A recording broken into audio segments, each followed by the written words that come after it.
pojok hewe. Yuk, semangga. Aja mendem kelek. Yuk. Mendem kelek apa mendem kangen? Nek kelek nyoh mek dhewe. Mumpung seger ambune lho, mangga mangga. Ayo. Mendem kangen yuk. Ya apik dhewe sing ape nyanyi sapa? Ya urut ta kok sik ta. Ya.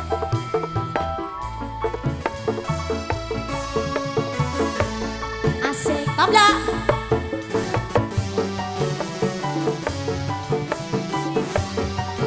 Nyanyi kok atret iki piye maju ah.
Sing nyanyi Mbak Ewe maju. Mbak.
Siramu mendam kangen kepengen ketemu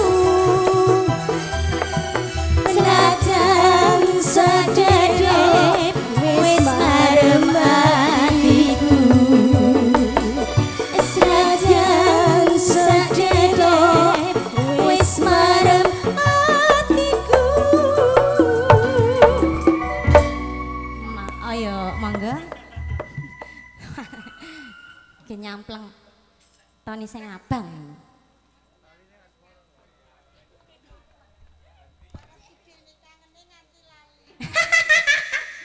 Ora gek sedina kok lali lho. Ayo banget ngene kok nyuwun kangen nganti lali. Ayo ora gek maju. Maju. Iya toh. Iki mau sampean ki pamite. Mbak. Ning karungoke malah padha dolanan ki jane sampean rampung durung ngene Mumbai. Rampung Mumbai ben kringete atus jojogetan sedelok ning pinggir sekali. Peralatan suyu dari Trina. Ya ora apa-apa terus habis bareng-bareng. Satus nek. Ya iya. Ya wis nek ngono bareng-bareng ae. Ayo. Dipompuri nenek. Ngono, nek ngono ayo, Nduk. Kowe sing jo kemrene tambune kuwet-kuwet kene tak kuopiak bareng-bareng. Ayo. Iya. Ayo.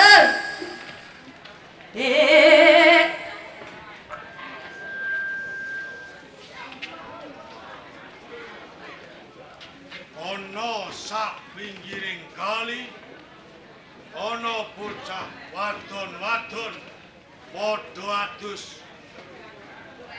Sik.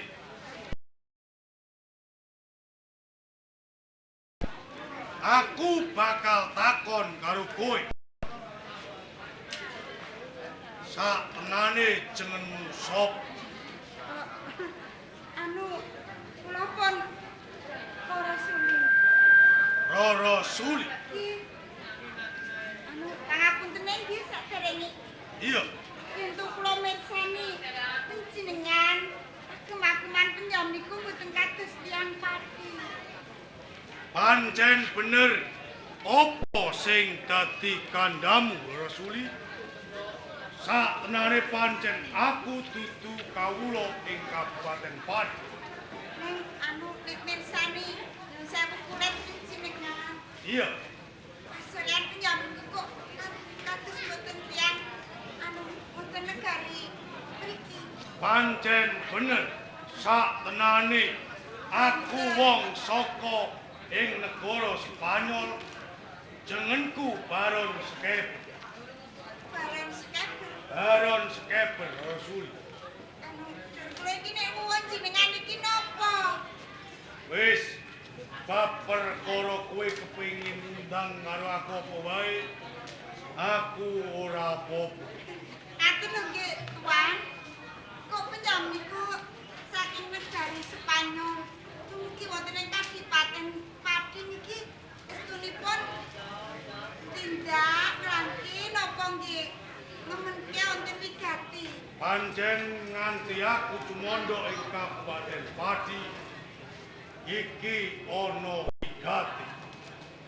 Wigati karo Bupati Wasis Daya Sum ana ing Kabupaten Pati. Njaniku riti napa? Kowe kepengin takon wiwit saka negara Spanyol nganti temeka ing Kabupaten Pati. Lampah? Aku ora mlaku nanging numpak balon. Mugi saged balon kok ditumpaki lho nggih. Yen ing Kabupaten Pati pancen durung ana jeneng balon bisa tumpak. Nanging kalamun tok ing negaraku ing Spanyol iki wis bisa. Menungso numpak balon bisa dirgantara ing angkasa. Walah, balone tek ageng ngoten nggih. Balone gedhe banget, Rasul. Oh, Rasul, si kula. aku bakal takon karo kowe. Kok nganti kowe ana sak pinggiring kali kanthi kaijenan. Sak tenane kowe sing rawan apa wis duweni bojo Rara Suli? Kane penyam niku mirsani kula niki tasih prawan pun nggadahi bojo tuan. Jangan aku wong mancanegara aku ora bisa nitik kowe isih prawan apa wis duwe bojo. Oh ngaten. Luwih becik kowe gondo bloko isih prawan apa duwe bojo. Kula tasih prawan. Isih prawan. Iki Durung duwe bojo. Yen ngono padha karo aku Rasul. Satenane aku uga isih jakiya. Isih jakiya. wong Spanyol kok ngerti jakiya lho. Isih Joko. Oh, ngaten. Durung duwe bojo. Mula kanthi kuwi Rara Suli, pancen bener aku isih Joko. Mula aja tok anggep aku salah sawijining wong lanang kang seneng ngumbar marang asmara iki ora. Nanging ora bisa tak selaki sakjroning atiku. Sakwise aku mangerteni pasuryanmu sing murwat, semu sing mujiwat, solah bawamu sing kumewat, rumangsa kadudut sakjroning atiku. Aku seneng karo kowe Rara Suli. Tuan, sing jenengan karepe seneng niki pripun? Seneng kaya dene Popo lan Biyung, bapak lan Simbo. Terus lanang kare wadon. Iya Rara Suli. Nyun sewu. Hmm. Napa penyaniki tulus saking batose panjenengan napa penyanika anggenipun tresnani jalaran nyawang kahanan kula. Rara Suli, Nggih. satenane nggonku tresna karo kowe iki tulus lahir lan batin. Ora karana kowe ayu, nanging satenane pancen aku tresna karo kowe Rara Suli. Tuan, Restu yang dika penyamiku leres. Penyamiku anggenipun tresnani kula tandhes lae sing batos panjenengan mboten jalaran kahanan kula. Ing mriki Ora usah kowe ewuh kaya ing pambudi, nggonmu bakal pawangsulan karo aku. Mergo ngene Rara Suli. pripun? Jengen katresnan kuwi ibarate uruping jiwa kang luhur, pawatane adil lan suci. Adile ora kena dipeksa, sucine metu saka sakjroning ati. Kalamun to kowe pancen ora seneng lan ora gelem nampa marang katresnanku, aku ora bakal meksa karo kowe, Rara Suli. Ngaten nggih, Tuan. Estunipun kula ugi tresna kalih panjenengan. Sinaosa katemben kemawon sepindah kula srawung kalih panjenengan. Ning raos sing batos menika mboten saged kula selaki. Yen ta wonten jroning batos niki wonten krentek raos tresna kalih panjenengan. Dadi cetane katresnanku kok tampa Rara Suli. Nggih. Rara Suli, sakwise aku ngrungokake apa kang dadi pawangsulan, rumangsa pombong cumeplong sakjroning atiku. Jalaran kowe uga nampa marang katresnanku, Rara Suli. Ning estunipun kula niki nggih lingsem. Penjaminipun saking kulit putih kula kulit ireng. Kadhe kumpul kados ula welang. Jengen tresna iki kuwawa ngalahake apa wae, Rara Suli. Jengen kekuataning tresna iki kuwawa ngalahake apa wae. Werna ing kulit, adat istiadat sarta budaya. Nyatane kaya akeh wong negro sing entuk Cina. Duh, Tuan. Piye, Rara Suli? Sok ngaten ketika penyamika malah tansaya ndamel manteping batos kula anggenipun nampi katresnan panjenengan. Kaya ngono, Nggih, Rara Suli. kula. Rening kowe wis nampa marang katresnanku, mula ing papan kene ora ketang sadang sak penginang aku go bakal mbuktekake sepiro gedene katresnanku kang tumanduk karo kowe. Lho, ketipun ki kados ngaten. Pilih menika tresna lair batin. Amung boten wonten ing gelar pocapan. Ketipun dipun buktekake kersanipun maratan saya mantep ugi bertatus. Pilih menika saestu tresna kalian kula. Nanging sing gawe diuning atiku rening aku wong saka Spanyol, aku durung kono adat istiadatake wong tanah Jawut. Dur kepiye adate wong tanah Jawut gone nelakake tresna antaraning wanita lan priya. Wah, Mas kula nek perkara anjenipun ilangke raos tresna. Bungsu panjenengan ugi bungsu kula niku Mas kula kangge sami lho. Ora ana bedane. Boten wonten bedanipun. Mesti adat rupiane kanggo gedhe. Aku panjenengan sing gedhe napa kula dipun tunggaske napa? Tunggaske mobil gas. Dino iki aku urung bisa nukokake kowe Honda Jazz. Aku bisaku mung nukokake akeh. Mergo iki jamane jaman akeh. Ayo gandrung ah. Aja rokok. Pun, boten dipun tunggaske napa-napa boten dados kaya panapa waton tulus saking penyanyi tresnani kalian kula. Kaya ngono Roro Suli. Nggih dipun mami tresna pun marem pun wareg. Wis wareg dipangani seneng, ora usah dipangani sego. Lho, nggih boten to. Ngono. Badhe seneng-seneng niki nggih senep kok nggih. Ngrasaken ngelih. Aku kang ke tamanmu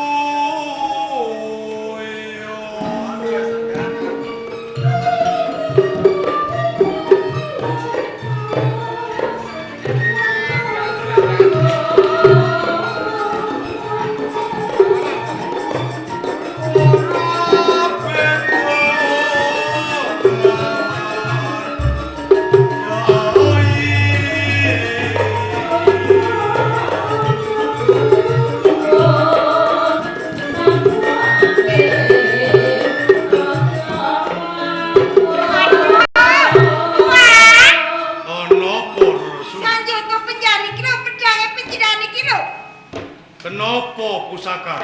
Ganggu nggih kula caket kalih panjenengan. Yen pancen kaya ngono, bakal tak silihke luwih dhisik. Lah ngaten.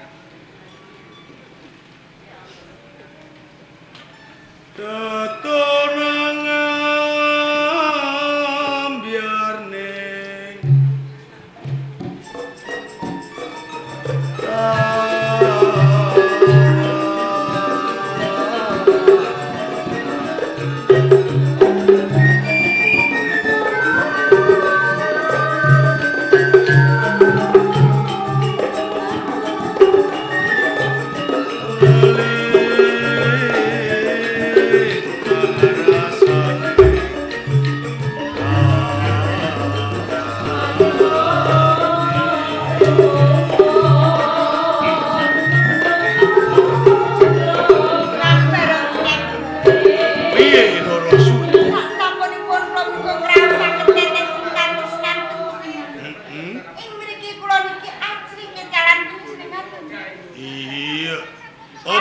tenan kabeh apa sing dadi pangucap. Ajri mengki ki penyam niku merang katresnan kalih wanita sanes. Bab perkara kuwi kowe ora usah kuwatir Rasul. Mergo ora ana wanita sing tak tresnani amung kejaba Rasul. Iya sing pertatus niku sinten? Urung Akaipun percaya. kakung nek wonten pawesti tikanipun tresna. Nek buri gawe wanita liya nggih ta? Aja mok kebiak uyah padha asine. Kuwi nak wong lanang liya nanging kalamun to baron sekeber yen siji tetep siji. Nang ngaloke tiyang angon wau iya ngoten kok. Iku meri karo kowe lan aku. Mergo ora klakon sanding karo kowe. Ning kula pertatus pilih pinjam niku mboten perangane kakung kang kados ngaten. Oh, iya. Nek setunggal nggih setunggal mboten setunggal kalih lho nggih. Ora Roro Suli. Tunggale kono, tunggale kene. Satemaku kroku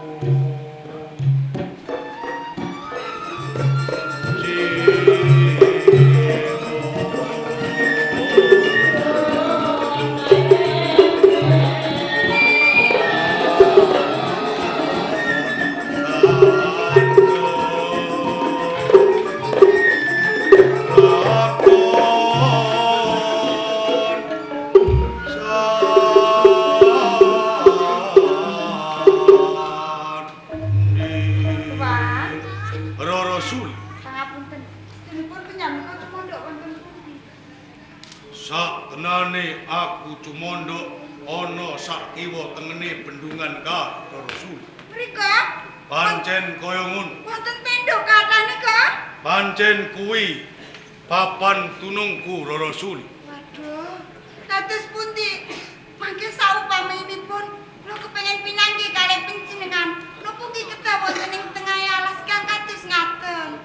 Bab perkara kuwi kabeh mau tak borongake karo kowe. Kalamun tok aku kepengin ketemu karo kowe, njur carane kudu kepiye? Kok upama aku temeka ing omahmu, wurung tan wurunga, wong-wong desa kae padha gumun merga ngerti kahananku sing kaya ngene. Ngaten aja tuan. Roro Suli. Anji ketahipun penyamnika ingkang dugi wonten ing rompok kula bilih penyamnika tresna kalian kula. Ning carane kersanipun tangga teparo menika mboten alok kalih kahanan panjenengan ingkang benten kalih kawula wonten ing dusun Miri. Carane penyamnika nek tindak wonten ing rompok kula mboten wanci siang. Ora wanci awak. Nggih, wanci dalu. Wanci Wanci dalu tabut songo munggah. tabuh songo Nggih. antarane tabuh 11. Leres nek tabuh songo 11 ngoten niku tangga teparo pun sami sare. Kaya Nek panjenengane tindak wonten ing rompok kula ampun medal kori ngajeng. Jur karepmu Medal kori wingking. Mangke boten kula kunci. aku kalamun to teko ning omahmu ora liwat lawang ngarep Nggih. nanging liwat lawang mburi. Ing mengkone lawang mburi ora bakal mekan. Nggih kersanipun boten kawestaran. Yen pancen kaya ngono karepmu, aku mung nuruti apa sing dadi karepmu Roro Suli. Ning saestu lho nggih. Mangkenipun menyamika tanggel jawab kalian kula. Bab perkara kuwi kowe ora usah kuwatir. Ing mengkone aku bakal tanggung jawab sakwutuhe karo kowe Roro Suli. Ngaten nggih. Mangke selak kula niki dipun arep-arep kalian simbok. Jur. Kula tak kondoran anu bali langkung rumiyin. Kaya ngono. Yo, yen pancen kaya ngono sawetara sewa-sewa. Ampun supe lho nggih. Ora. Aku ora bakal lali. Kula rantos lho nggih, Tuan. Iya Roro Suli. Dipun kula kondur. Kowe bali luwih dhisik.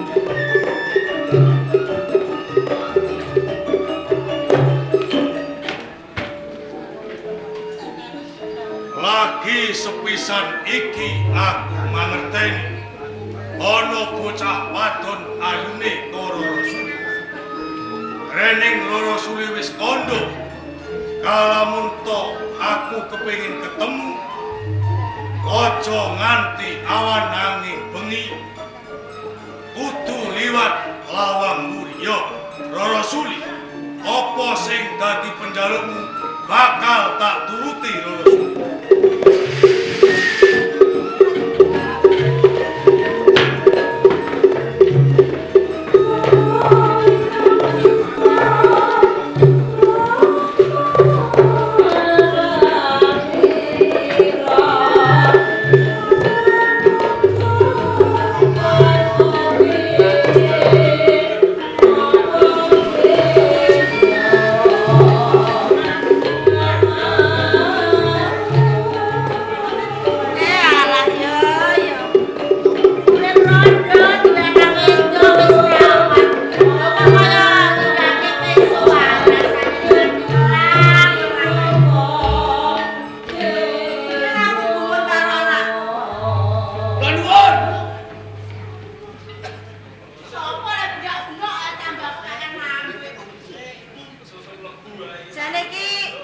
ning ndi to Rasul kok ora teko-teko jane lunga ning ndi bocah iki. Bengi mulai bengi mulai esuk. Aku ki yen rasake anak wedok kejan bingung tenan aku. Wong kok senengane mangan kecut-kecutan. Rasuli. Nduk.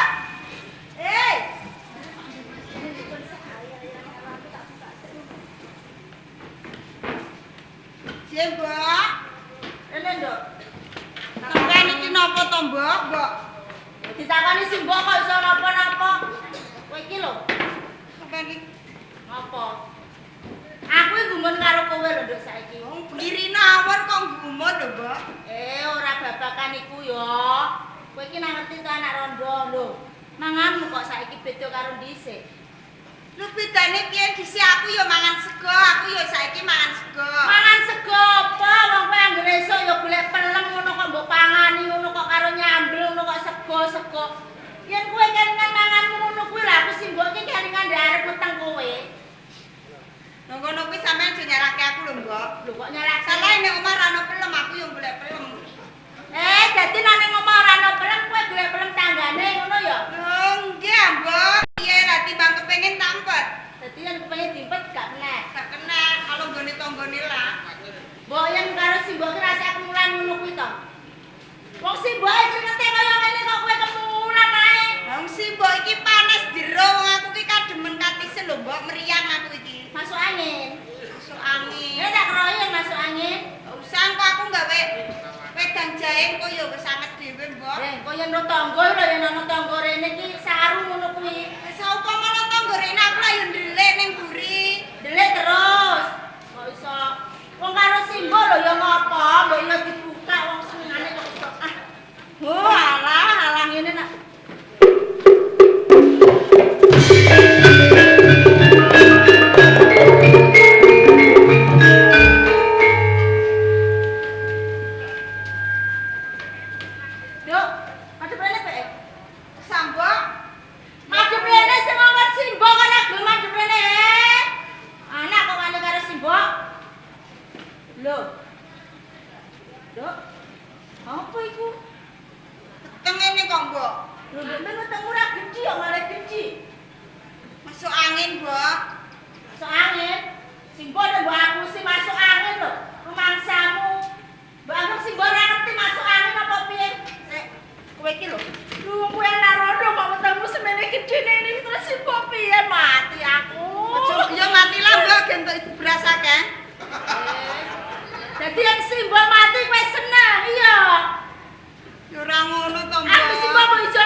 Amit-amit sing mbok tiru sapa kok iso ngono. Kacang ki ya ora ora ninggalke lanjaran sing ditiru ya mboke. Lho mboke dhisik ora meteng sik kok. Mboke dhisik kawin sik lagi meteng kok, Nduk. Alah. Piye to? Suwe mesti ya kawin sik lagi meteng. Meteng dhisik lagi kawin ya ora iso to, Mbok. Maksudnya ngene lho, Nduk, sing mbok rapi dhisik lagi kene iki. Alah, ora ngandel wong aku. Rabine sampean karo lairku taune padha kok, Mbok. Kok iso wani ya karo wong tuwa. Wis to, Mbok. Iki sing gawe sapa lae, Nduk? Nduk ngene iki sing mbok isih tenan kandhani, Mbok. Iki mono aku dhewe ya ora ngerti, Mbok. Mono aku lak turu, Mbok, bengi. Ngipi. Ngipi apa, Nduk? Ngipi rumangsaku. Aku ki dicedhaki wong lanang, Mbok. Lho, bareng esuk aku tangi wetengku gedhi lho ngono kuwi lho, Mbok. Mimpi? Dicedhaki wong lanang. Iya. Wetengmu terus ngipi iso wetenge semono gedene. Kenal yo, Mbok, ra ngapusi. Aku rasa ngapusi simbok gondo, Nduk. Mesane karo simbok ki wis tuwa, yen ngene iki kaya cilaka, duwe ra duwe sok ben nglairke apa lah ya. Mosok lairke nganggo duit ta mbok sing lairke aku kok. Lah nglairke ra nganggo duit nang rumah sakit bayar nganggo bathukmu ngono. Aku mbok jenggonge terus iku lho. Lah kowe iki nganyulke simbok isen-isen ki simbok ngono kuwi kok. Rumasane Rondo yang anake Rondo kok ora duwe. Apa isih kurang aku ki rumangsani anakmu Rondo, anake Rondo to, Mbok. Lah nek rumasane kok kowe weteng mblendhe. Alah sego wis dadi bubur, Mbok. Mbok amuke yo ora balik. Walah ya aku dhisik ndek anak kok ngene iki ngerti tak lebokno neh kowe, Nduk. Ndak ngalebokno. Lebokne saiki yo malah mbok cokoti kok malah. Prabu Ista. Banene To. Lah iki mbok dalan kok rumah samu. Lah dhisik metu ndi nek aku rumah samu. Lombong sampe sing ngetoke aku kok. Takok aku ora ro mbok toke endi. Anak dikandani wong tuwa sekecap ganti sekecap. Wis to, Mbok, rasa dipikir. Simbok ki yen ora entuk mikir piye to, Nduk? Kok yen mikir wetengmu simbok awake rak terus entek, wong simbok sak rewangi ngemlung ngene kok malah mikir wetengmu. Lah iya sampean ben ora kuru rasa mikir, wong sing meteng aku ben aku wae sing mikir. Nek yen kowe metu, sing isin simbok iki nyelat gede nyelat lair anake, lah nek tangga-tangga krungu nangis anakmu terus piye? Tok ngomong piye? Nek nangis aja ngono. Nek mengko nek arep babarke ndanak, Delep jane kene. omah, Mbok. Nang ndi? Gowo marang gone biduan. Bedet. Lah iso. Lah nek digawe ning ngene bedet jenenge ra karo tangga. Tak buat ning alas pisan kowe malah kok iso. Wani ya karo wong tuwa senengane. Wong tuwa wis direwangi kaya ngene tak rewangi ora rabi, aku iki pitek ngopeni kowe. Lho lah kok malah ngisin-ngisin ke Lah simbok. sing percaya sapa? Wong sampean ana jote ketekar-keteker nek ra rabi. Lah wong simbok wis tuwa kok Joko ketetar-ketetar. Lah Jokone apa ya gelem nyawang simbok sing kaya ngene, kowe iki kok ya Wah nek nang ngarepe anake nek burine anak ya lha polae. simbok nak ya tak seneng sithik ngono to, Nduk kowe iki kok ya mbok kon mikir kowe terus ae. Wong kok iso Wis to, Mbok. apa? Aku pancene ngrumangsani luput. Arep lapo kowe arep lapo. Aku dadani ana wong. Kowe arep mlebune ya ora iso. Sapa iku? Lho kowe aja ning kene.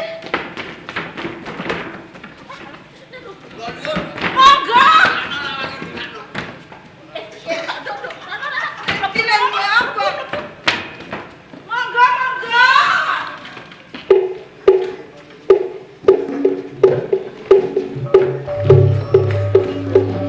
Pak Lurah, monggo Pak Lurah.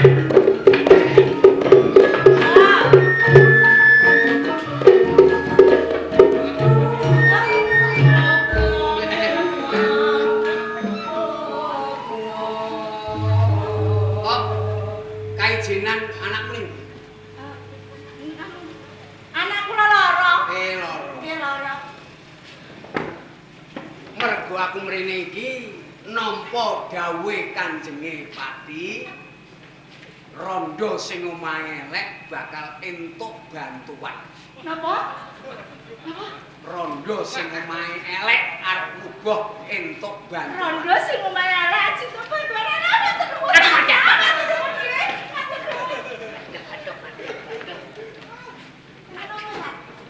Walah. Napa, Pak? Pipo ledeng kumpuk antem. Napa nggih? Seneng yo seneng. Lah kula niki seneng. Ajeng to bantuan kula seneng, Pak. Omah kula niki tak dandani. Bedah rumah. Ya rumah niku nak teng RCTI. Nanging yo kudu tanda tangan ning kene. Iya. Iso nulis ora? Kula mboten iso nulis tetap jempol mawon nggih. Ab jempol. Nggih. Ya jempol ndi? Tebak. Ya ora ketara e. Nah, Pundi? wis tak tulisane. Jenengmu sapa? Mbok Rondo. Mbok Rondo. Anakku sapa? Suli. Mbok Rondo. Seru, Pak. Malah ngolok mripat. Pun nggih. Iya. Lah anakku bareng kudu tanda tangan ning kene. lara ora iso tangi, Pak. Iso tangi loro nemen apa piye? Lara nemen. Entuk bantuan nak loro nemen. Iki lara nemen pun anu mawon kula sing tanda tangan mawon. Lho yo ora iso. Lah anak kula niku yang tangi, yang dicedhaki wong awake saya rodok, Pak. Ah, tenang. Nggih. Loro apa? Malah kula dhewe gumun lara niku napa mboten ngerti. Sirahe panas. Sirahe ngeluh, awake awake panas. rodok. Nek dicedhaki wong lanang balan pun malah rodok nemen. Digolekno jamu. Ampun, pun kula golek jamu tak pundi-pundi Iki begitu. kulo Napa? godhong randu sing enom digecek terus dipopokno bathuk. Ora waras iya. Alah, ampun mboten kurang-kurang. Loro apa jajal? Ampun dicedhaki. Mungkin nang rodok jenengan tanggung jawab. Kok iso? Malah rodok. Iki malah salah nemen kok. Tak obatne, Bulu. Noh, Tak obatne. Mbak. Apa, Dok? Lemeh mau mboten Santi. Hah? Wong iso omong ngono kok lara iki lara apa? Suli. Nak omongnya saged. Li, Nggih. Pak Lurah rene, Nduk. Tangi Tangi kula kamu undange jenengan iki pripun? Dok, peleme goleki nek kono nang rarakan wis goleki dhewe. tangi, Nduk, rene, Nduk. Omahmu Tangi. omahmu ora diganti, Nduk. Kene, ya kene. Kene. Napa Pak Inggi? Kene. Ora usah isin. Ben aku iku kok. Apa? Ini, Nduk. Ayu ngono kok. Nggih ayu anake sinten ora ayu. Wong seger raine ngono kok iso lara iku. Lara iku lumrahe pucet. Niku sing seger raine ning awake mboten seger. Awake sing pucet, Awake sing pucet. raine sing Raine seger. seger nggih. Ini, Nduk. Tak tuntun nak sing lara. Ini. Jenengan madhep mriku Pak Inggi. Niku diomongin. Isin. Niku ndrodok. Pun. Nggih, pun Pak Inggi. Wonten apa Pak Inggi? Ora usah kemulan. Wong awake lara ora entuk kekaran. Sing Pak Inggi meriang. Kula wae nampun ngomong anake kula niku lara. Awake anakmu saiki kok lemu. Yen cilik ngono kok saiki lemu. Anakku lha niku kula upeni tak pakani terus kali sego. Bokonge kok dadi gedhe saiki. Lah awake lemu niku bokonge nggih gedhe. Nek awake cilik nggih bokonge cilik. Yen awake cilik kuru kok bokonge saiki kok semok. Lah kula pakani terus nggih lemu. Napa? Dadane saiki kok gedhe. Lah awake lemu susune nggih melu gedhe kok. Anggere awak lemu Susune melu gedhe. melu gedhe. Ah, kok Kenapa? kemule iku di Ah, lah mungkin nang dodok kula sing kapiran malah. Lho. Lah wetenge kok bededeg iki? Masuk angin. Kula masuk angin, Pak Inggi. Masuk angin. Pirang dino masuk angin? Nembe 3 dina. Masuk angin kok 3 dino. 3 dina niku anggere dina, wetenge niku mundak ngoten terus. Masuk angin saya gedhe, saya gedhe. Saya gedhe. Mula jenengan ampun cedak-cedak. Mungkin jenengan cedak-cedak. Gawe ning edang jahe. Ampun, pun kula gaweke. Dikeroki. Ampun. Saya gedhe. Saya gedhe. Apa lho sampean iki? Lho, Napa? kok mbok bekem utangmu, Nduk? Kula mboten bekem-bekem. Heh? Mboten bekem-bekem.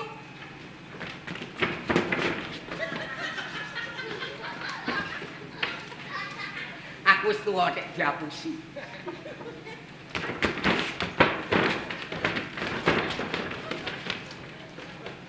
Kok kaya wong gancet ae.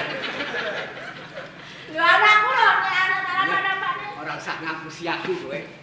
Ya wetengem kok dadi gedhe iki. Anakmu ora masuk angin. Nanging meteng. Karo sapa kowe? Kare petinggi anu. Kok petinggi-petinggi? Barang pisan kok petinggi-petinggi. Kalian donyange desa. Danyange desa. Donyange desa ya ngoten nggih sampean dhewe sampean. Saya ketemu anak gek apa? Aku berani lagi ketemu saya. Donyange desa ya sampean. Kamu iku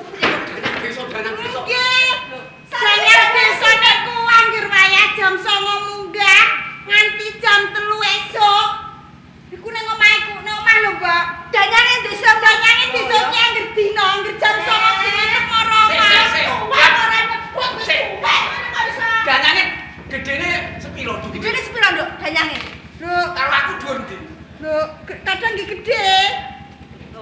Kadang gede. Kadang cilik. Rupane barek ndi karo aku. Loh, barek ndi? Danyang iku lho. Barek danyang. Barek danyang. Ya ora. Ya mau munine danane desa kok sampeyan kenalan aku. Karo sapa? Ayo. Nangki kare danyange desa. Ora ana danyang kok nganti metengi karo wong wedok iku ora ono.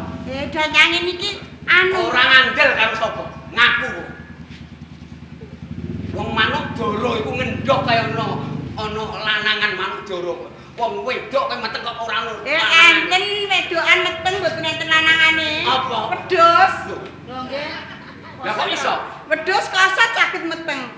Kosot. Ora ana wedhus kosot kok meteng. Mergo apa sebabe wedhus kosot kok meteng? Nggih. Lah sebabe napa? Mergo ning kono ana apane? Ana gedheke. Sik, ngomong kowe. Karo sapa? Manuk dara. Iku ae nak ngendhok ana lanangane. Wedhus Nggih. kendanak ya ana lanangane. Kowe wong wedok perawan urung duwe bojo kok meteng. Ayo ngomong. Nggon apa? Ora sida entuk bantuan bedah omah. Sida, Pak, wong kula ora duwe. Lah kowe ora gelem ngaku. Lah napa hubungane kali kula meteng kali bedah rumah? Kowe ora ngaku tak laporno ning kedudukan. Pak Inggi. Ampun Pak Inggi mesane kali anak kula. Pak Inggi ampun Pak Inggi kula pian mboten saged. Ampun mesake anak kula.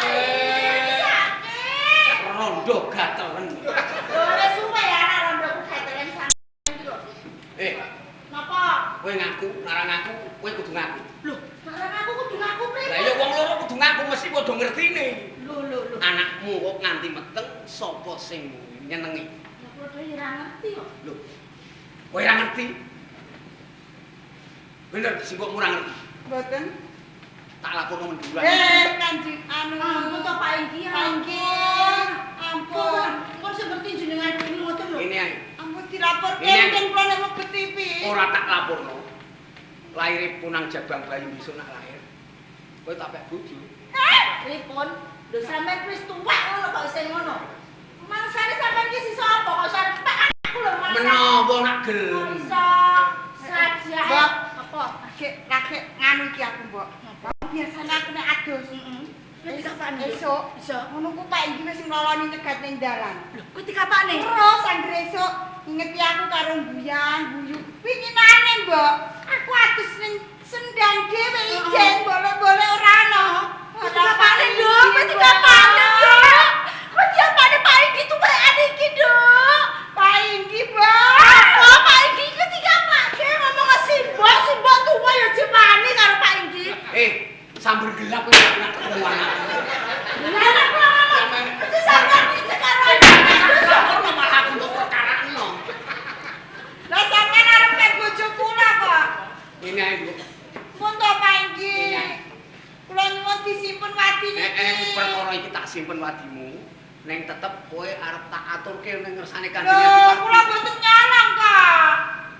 Arep untuk bantuan niku. Ya, Nduk arep entuk bantuan menawa iki rezekine anakmu. Ha itu, Iya. mboten dilaporke. Ora tak laporno. Dilaporke lho, Nggih. Ora. Aku dilaporke, Bantuan. kula mboten nyolong kok. Ora. Iki ora nyolong kok dilaporke. Untuk bantuan main iki nggih. Omah iki bakal diganti. Anu nek Ya ayo. Ayo. Ayo.